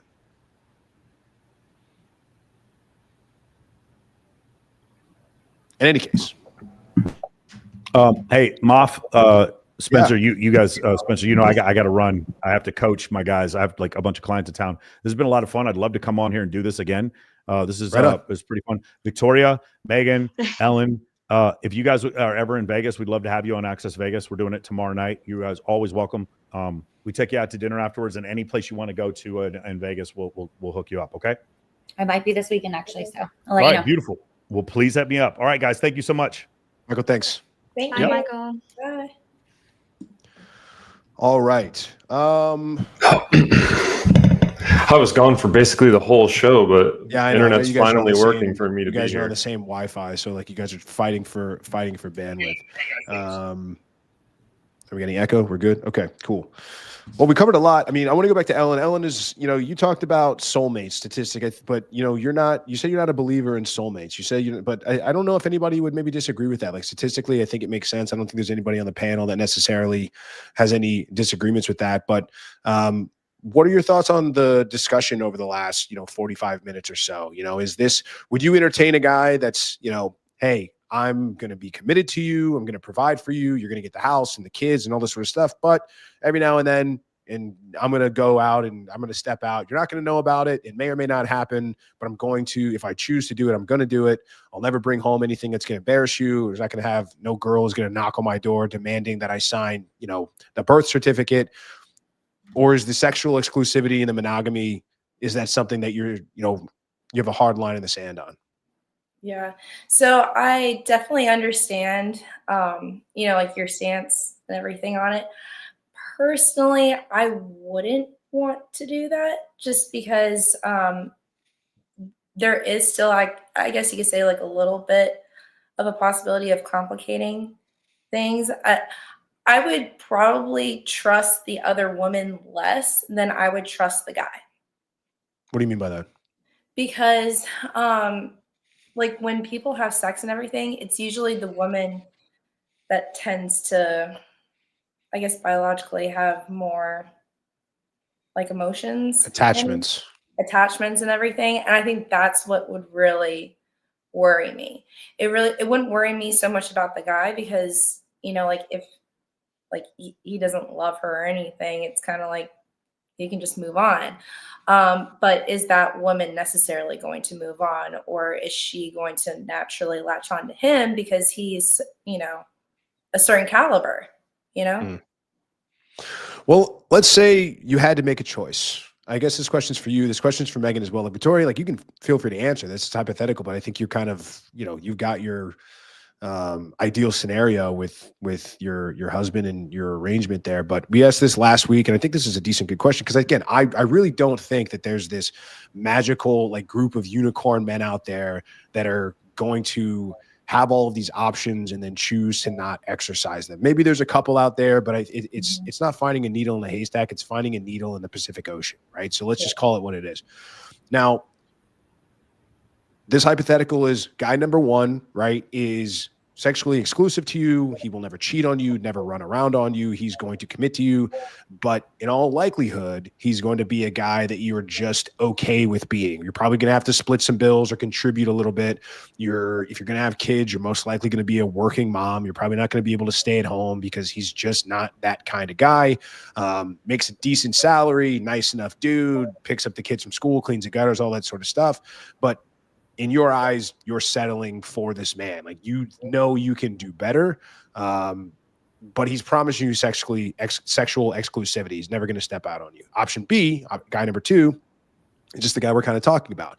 He will pay for everything. He'll make sure you're always taken care of. He will give you attractive, good-looking, healthy children. He will make sure you don't have to work and you can spend time raising kids, or if you want to take up a side hobby or a side project, run an Etsy store or something like that, whatever it might be, design tumblers. I don't care.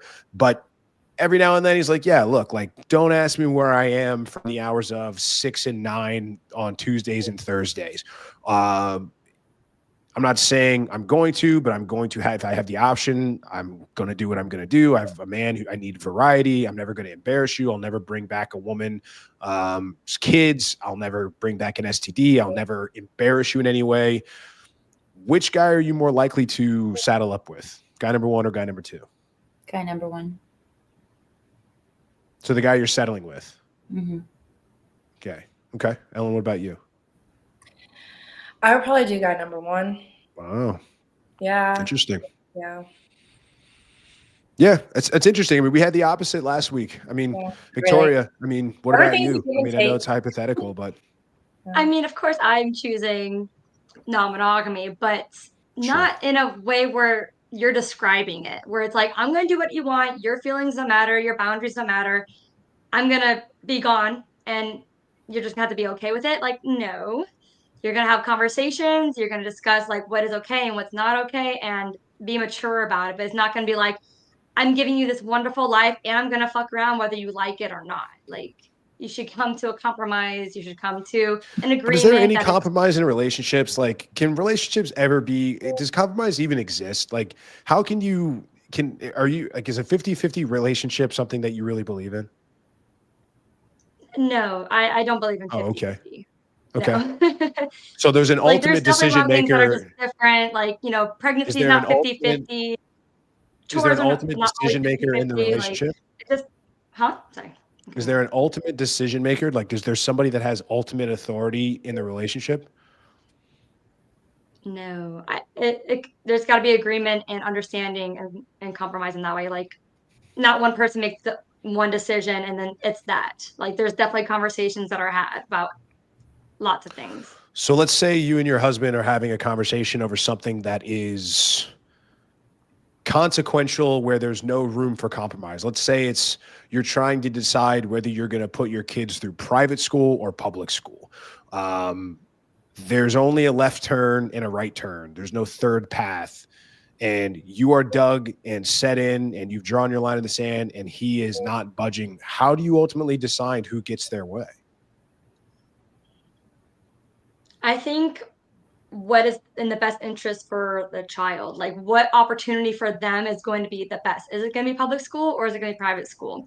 And I think but you both think but you both think what your choice is what's best for the kid. Like, you think it's private and he thinks it's public, or vice versa. It doesn't really matter which, but I'm saying you're dug in. Like, this is not a compromise. It's like this, I believe public school is the best possible outcome for the kid. I'm not budging on this. And he says the exact same thing. You got to put your kid in school. So how do you ultimately decide what happens?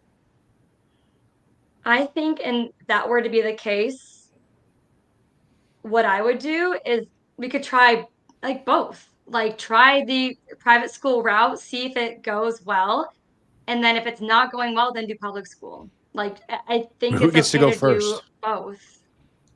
I probably would do. What would I do? Probably the one that doesn't cost money first, and then if it's going well. But then private school does. I mean, you could go either way with that, right? Private I school, know, you but have like more Victoria, you're opportunities. So I focusing want private school on the first. wrong I don't part of the know. hypothetical. You're focusing on the wrong part of the hypothetical. Like you could use anything else. You could say, Yeah, hey, no, there's listen, always I have to communication, take a understanding, and job. figuring out like what's best and why, and then pros and cons, and whoever's got like the most options. And yeah, But that's not how it really works, right? Like you only have one driver of a car, you only have one captain of a ship, you only have one pilot or captain of a plane. Two people can't drive a car. Like there's always a driver and there's always a passenger. No company has two CEOs or two presidents. You've got one guy who all the decisions ultimately fall under him. He can have a board of advisors. He can have, people that advise him and then they say, hey, like, I don't know if this is a good idea. But for any organization or relationship, in my opinion, to work well and to exist, and this is how it's been for tens of thousands of years, you always are going to have one person who's got final decision-making power. Do you not? I mean, there's not a single company or organization out there that's run by two CEOs that have equal 50% decision-making power, because you just go with the you option that will makes inevitably. the most sense. But how do you determine that? That's what I'm trying to get at. Through You're conversation 50-50. and communication and figuring out You can why it makes communicate more all sense day and long. coming to an agreement.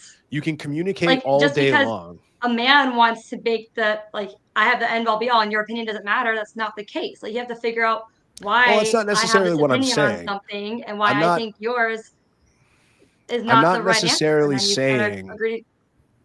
I'm not necessarily saying the opinion doesn't matter, but there needs to be somebody who has the ultimate decision-making power. Otherwise, it is an inevitability that you will run into situations where a choice has to be made, and there is a disagreement among both parties.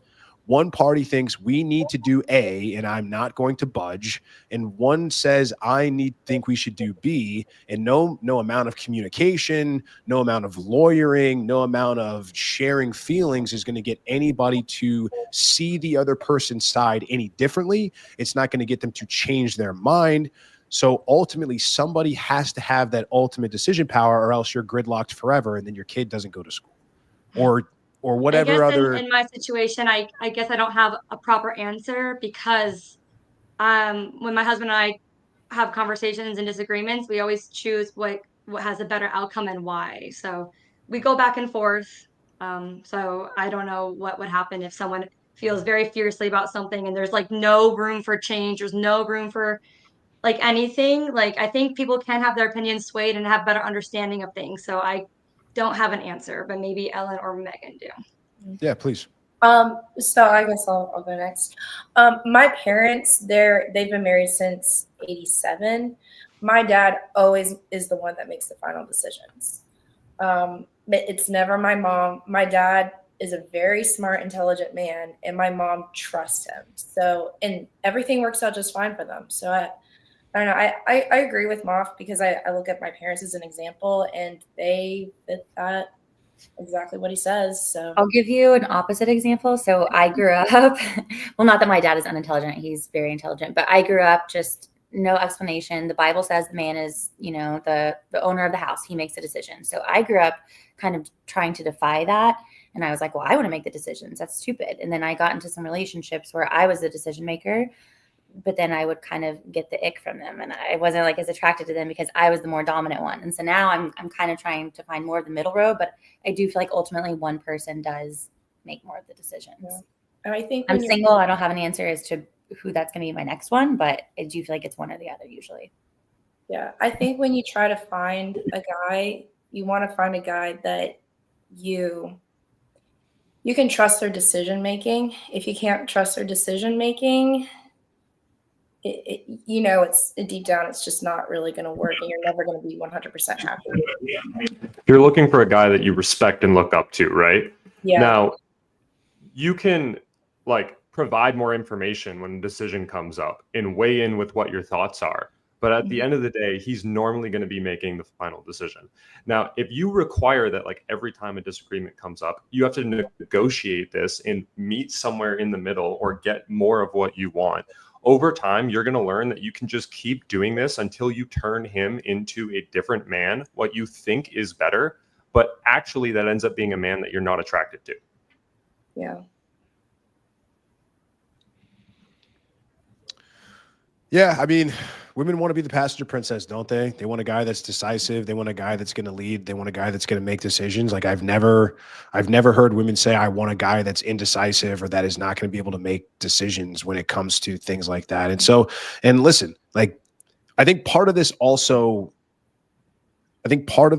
stems that men and women experience the world very differently, and they're like on different planets. I think the life of a man on average is much more difficult than the life of an average woman when it comes to having to build yourself, having to become somebody of status, having to make money, having to get attention, especially from the opposite sex. These aren't complaints. I think these are just the facts. And I think for like, if I'm going to make a decision based on the place we're going to live, how we're going to raise our kids, the way that things are going to operate under the household, if I'm providing and if I'm the one that's contributing all of that, then I make all the decisions. And I think that because of that, if most men want to run their relationships that way, most men, they don't make decisions. They want their woman just to be like, yep, okay, I trust you. That's the end of it. I can't think of a worse existence than every decision we have to make coming down to some sort of conversation or negotiation or compromise with anything else, because it's like I don't see how it can work. I don't see how a relationship can work if there's not somebody that has an ultimate authority and decision-making power. Again, I'm not necessarily saying that a woman can't be a trusted advisor, that she can give her opinions and things like that. And if you're going to take a woman seriously, then you probably want somebody that is going to do that, because guys all have blind spots. But at the same time, high value men and men that have options and that live their life in a way where if they don't like what they're getting out of a woman, they can just say, okay, hit the bricks, be out the door, and I'll go find another one. What is their incentive to have to deal with that? Like, why would a man want conflict? Why would a man want to deal with a woman that wants to insert herself and question his decisions? That guy is going to want a woman that looks at him and says, you're the decision maker. I trust you 100%. Go and do whatever it is that you need to do. And if women are looking for that high level guy that's competent, that makes money, that knows how to make decisions, he's not going to want to deal with that kind of stuff. I just don't know on what planet that like conversation and communication. I think this idea that communication is like the root of all relationship, or that it's the cure all for relationships, I don't necessarily buy it. I mean, Victoria, let me ask you a question. Like, let's say you've got a guy that comes to you. Say that's like the main thing that's so necessary for strong relationships is to have good communication skills. But define good communication skills. What does that even mean? No, but what does that even mean? Define good communication skills. To be able to talk through things and have understandings on both sides. But men and women are different communicators at their core, are they not? Like, I mean, women are generally covert communicators, and men are generally overt communicators. Men are far more likely to sit down and talk through things. In comparison to women, I would say. Overt, O-V-E-R-T. Okay. So they generally, it's generally, they are more willing to confront things. They're more willing to talk about things when there becomes an apparent problem. Women are much more willing to do the cold shoulder treatment or the silent treatment, or they will let things go, or they'll huff and puff around the house. And then only when a woman has reached her breaking point where a man has not picked up on her communication signals, like I'm slamming cabinets and I'm putting things away all angry and I'm huffing and puffing and I'm not talking to him. Why doesn't he get it? Well, I guess I have to spell it out for him. And then the guy sits there and he's like, I didn't even know she was mad. And all of a sudden she's screaming her head off. Like, women generally are not sitting down with their husbands with a PowerPoint presentation and say, so these are the ways that you made me feel this way this week, and these are the things. That's generally not happening. Like, well, this is another. Man also checking in with her every once in a while, like, hey, how are you? Are you happy? Is there anything I can do to make it better? Is this man? Why would a guy do that? Why would he do that? So like, it's like saying, you care about your partner's well-being. Why would I take a fire hose to a field if there's no fire? Right. So if I'm not aware that there's a problem, preemptively saying what's going on, is everything okay? Like, men just don't think about that way. Men are problem solvers. Men are not problem seekers. We don't go out looking for there to be problems. When a problem is presented to us, we figure out a way to solve it. But this whole idea, it's why this cliche is like men aren't mind readers, and it's absolutely true. That's generally just not how men communicate. But wouldn't Men you rather generally- have a woman like openly communicate with you rather than huff and puff and slam Sure, cabinets? but women generally But then you're don't do saying that. communication isn't important in a relationship. I'm saying No, that hold women on. and men. There's a difference between communication, you sharing your thoughts and how you feel, and actually requiring compromise in this like negotiated scenario. You sharing how you feel or what you think is different from like changing his decision to get more of what you want. What I was trying to say is that men and women generally communicate differently. I don't think there's any secret. Like, everybody always talks about this. Everybody in their mother says that communication is the key to long-lasting relationships. Well, if everybody says that, then how come nobody's doing it? How come 'Cause it's like hard. saying But men's once you mental figure health out how to communicate with your matters? partner, it makes the life a lot easier because then you don't have to worry if Yes, there's anything and wrong because they'll that's- communicate with you, but you have to work it and then you have to let her speak and not fight about it. And because guys are so quick to get defensive when women is expressing themselves. And so instead of getting defensive, just coming from an empathetic point of view, will get her to Let's have a say proper that conversation. let's say you're a men's coach. Let's say you've got a male client that comes to you and says, "My wife won't sleep with me. What do I do?" What advice would you give to that guy? I've got a dead If bedroom. you What do I ask do? her what's going on, why won't you, like, why are we not intimate anymore? And what can I do to get there? Like, what do you need? What needs, like, or when, I don't know if, I'm assuming you know, like the 5 love languages, like, do you feel loved? What Oh, can I do to no. make you feel loved? Right? Oh, We I love was the 5 hoping we love weren't going to get to that languages. one This today. Do all of them is- for us. Make us feel appreciated. She probably Yeah, doesn't feel put you on a appreciated. She probably pedestal. feels tired. Put you on a pedestal and just be obsessed with your queen and bow down and kiss her Yes. feet. Yeah, We want you to be no. obsessed with us and Actually, love you us. And we'll don't. do the You same know in why? return. You know No. why? Because women don't want that. Because You women don't want to be actually affectionate to your partner. actually hate guys like that. You know why? Because there's a billion simpy dudes out there in your inbox, in your DMs, liking your photos that are saying, "Oh my God, I love you so much. I wish I could kiss your feet and give you a massage every night and rub your back and give you a bath. I would worship the ground you work on. Please just give me a chance." You hate those men. And and women in general Every guy hate you've those men. ever And friend here's zoned why. is the perfect example of this. Here's why women hate those men, because women need to look up to a guy to be attracted to him.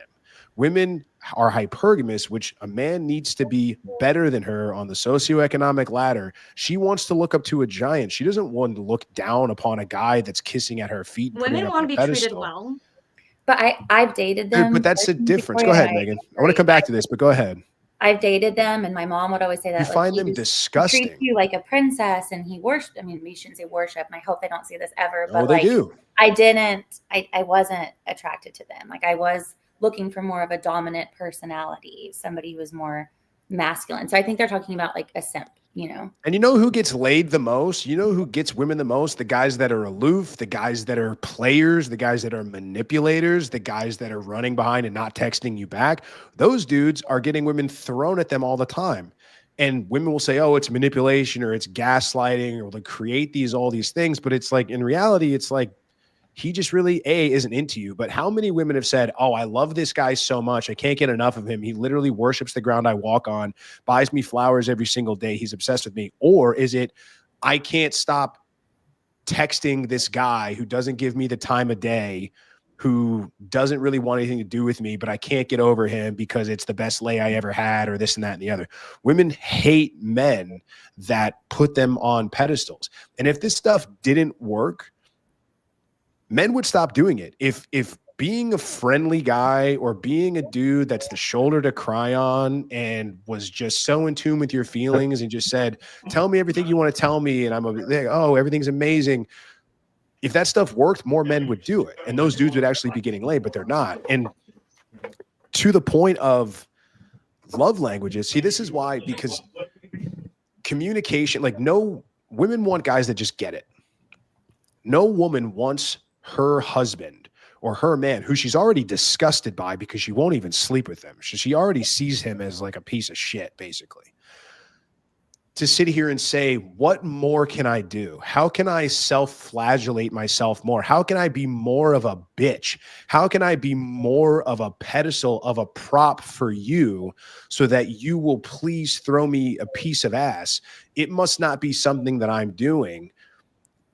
No man has ever talked himself back into sex with a woman. It's terrible advice, especially when it comes to love languages. And I'm curious actually about this.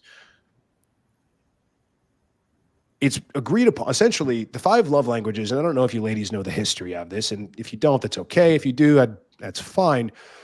The 5 love languages essentially is a book that was written by this guy, Gary Chapman, in the 90s, who has no clinical psychology background. He has no doctorate. He didn't study anything like this.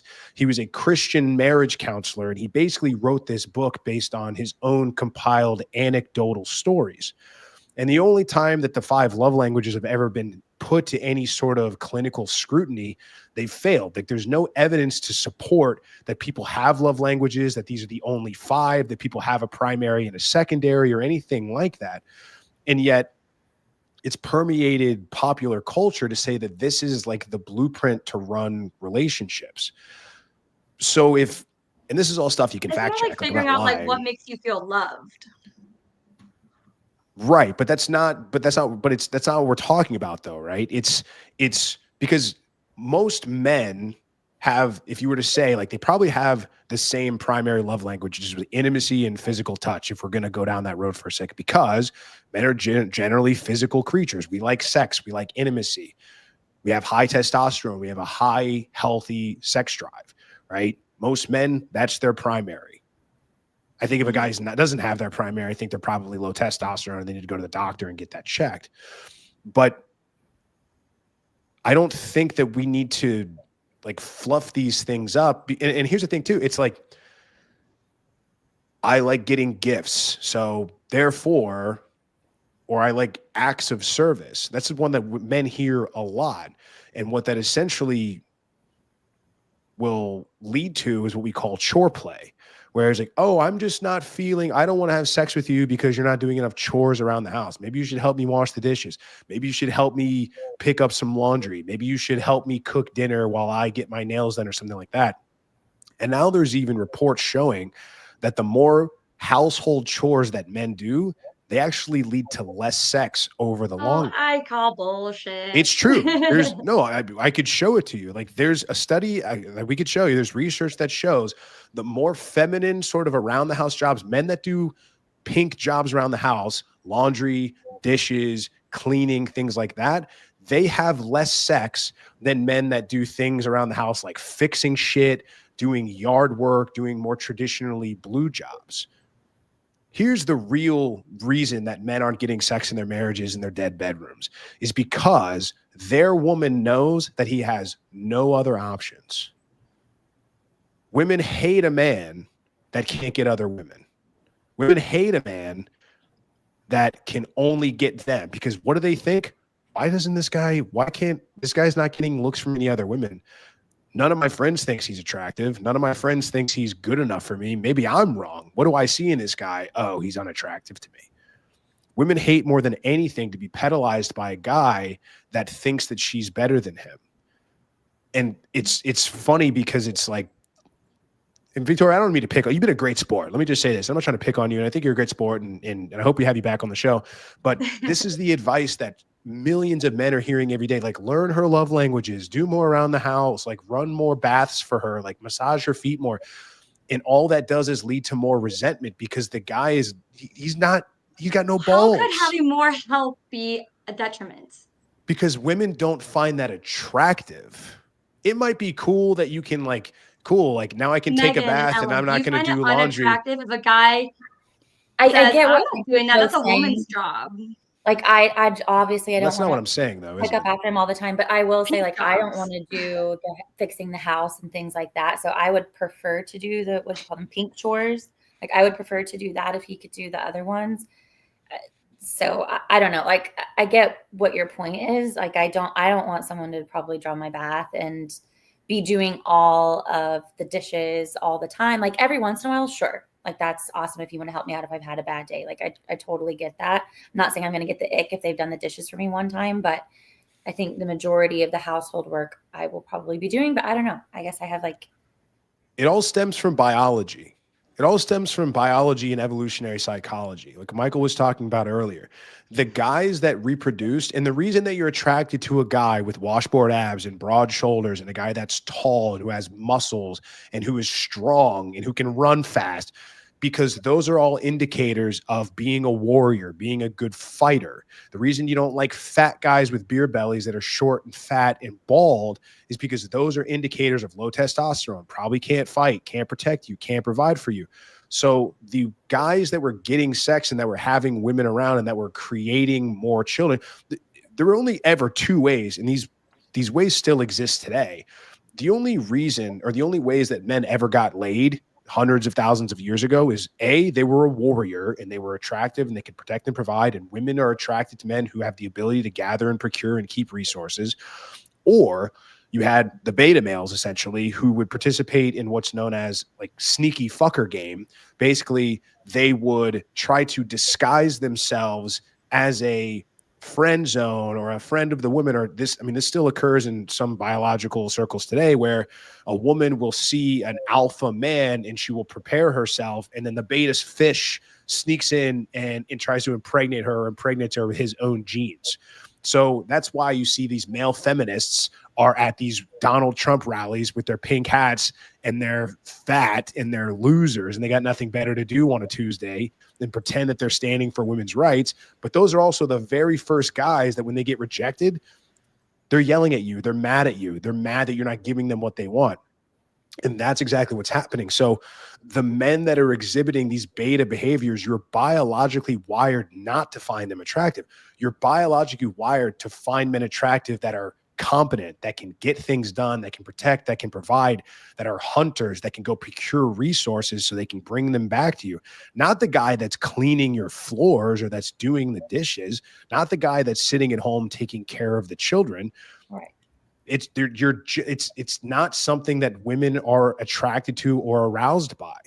You Men may be who are already clean are very attractive. Men that know how to clean the No, dishes, the Victoria. fridge, the couch, vacuum, whatever it is to keep themselves tidy they're and hygienic inherently is very not. attractive. And No, if you don't Victoria, have I'm the skills sorry. for that, that is just Victoria, I disagree, because the man that you're thinking in your head, you're already thinking about a man that you're already attracted to cleaning. You're thinking about a good-looking, good in shape guy who you're already attracted to. Like, that's the image you project in your mind. You're saying whoever the fucking Hollywood hunk is right now, Chris Hemsworth, I don't fucking know, whoever he is, that's who you're seeing and saying, oh, it's also nice that he cleans. But some random Joe Schmo homeless dude, or not even homeless, some random Joe Schmo average guy who's 5'6" and makes $40,000 and has a beer gut, he starts cleaning your floors, he doesn't automatically become attracted. You're talking about a guy that you're already attracted to and placing him in this scenario. It's the same thing as when women say, I like a guy that's kind, I like a guy that's nice, that pays attention to me, that listens to me. You're already inserting a man that you're attracted to in that scenario. This guy that you're attracted to his alpha traits, and you're attributing the beta traits to him because women want both. They want a guy that can go and make it rain and get shit done, but they also want a guy that can attune to her emotionally and things like that. But it all stems from that. So inherently, a guy that cleans and does dishes is not going to be attractive to you. He has to be attractive first. And then if you see him cleaning and doing dishes, you're like, oh, that's nice or that's extra. But the act of him doing dishes doesn't flood your basement, for lack of a better term. Do you agree? Do you disagree? I just think that's just bare minimum. Like, just do your do you chores. mean? It's not a pink chores kind of mentality. Just Victoria. get that shit done.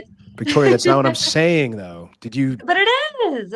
No. Let me try one more time. You're And you guys he's been also not very. saying like a guy that doesn't know how to clean or like take care of himself, right? Like, we're just saying we aren't listing those qualifications or qualities as something that we're looking for in a man. let me try one more time. Because Also, you've I'm been very really sorry. I patient. have to go. No, I it's have fine. no And appointment, but this was so fun. that's okay. Yeah, I'm going to try this Sorry one to last leave thing. you If you high got and to dry. jump. Good luck. No, it's okay. I'm going to try this one last thing. If we can find some common ground, we're going to wrap anyway. So if you got to jump, you got to jump. It's okay. Okay. Bye, guys. So Victoria, I just want to try one last thing here. So what I'm trying to say is the act of a man doing chores is not inherently attractive to you. When you think about a guy close your eyes and think about a man doing chores right now, cleaning, Okay. mopping the Okay. floor. The guy that you're Right. thinking is already attractive Yeah. before he picked up a mop, not because he picked up a mop. Is that what Sure. you just see what I'm saying? Okay. We can agree on that. Okay. I was just saying that it's attractive to do chores, but you're right. Like, or But you're already someone just randomly attracted start to doing that chores, guy. I'm not going to be like, oh, he's cleaning floors. That's hot. True. I just think it's an attractive characteristic to have in a partner that, will do chores. So yeah, I could agree with that. I won't grant you attractive. I'll say you like it or it helps you because again, Sure. I don't think the fact that a man picking up a mop, even if you think he's hot, I don't think that makes you more hot for him. I think maybe you appreciate it, but I don't think you're like, oh damn, like that's super hot. Like, damn, he could really mop that floor. Versus maybe he's building a shed or like hammering a nail or something like that in any case. Anyway, I know we've got to jump. We've gone a little bit over time. This has been a lot of fun. You're both invited anytime. Ellen, I know we didn't get to you much here, but we appreciate you having on. I appreciate you being our super fan. We'll have you on again soon. Victoria, had a lot of fun. Hope there's no hard feelings. You took it on the chin. You did great.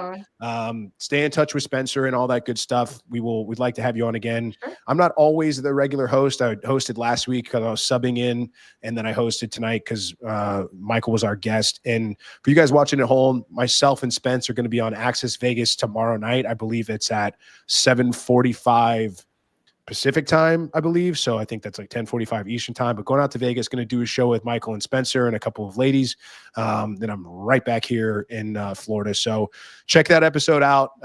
Comment, subscribe, leave a like if you like what we're doing here. I believe that we'll have TC and Spence back next week. But I had a lot of fun. Thank you ladies for joining, and we'll go ahead and close the show there. Well, thanks Thanks for having everybody. me. Thank you. Appreciate it. Bye.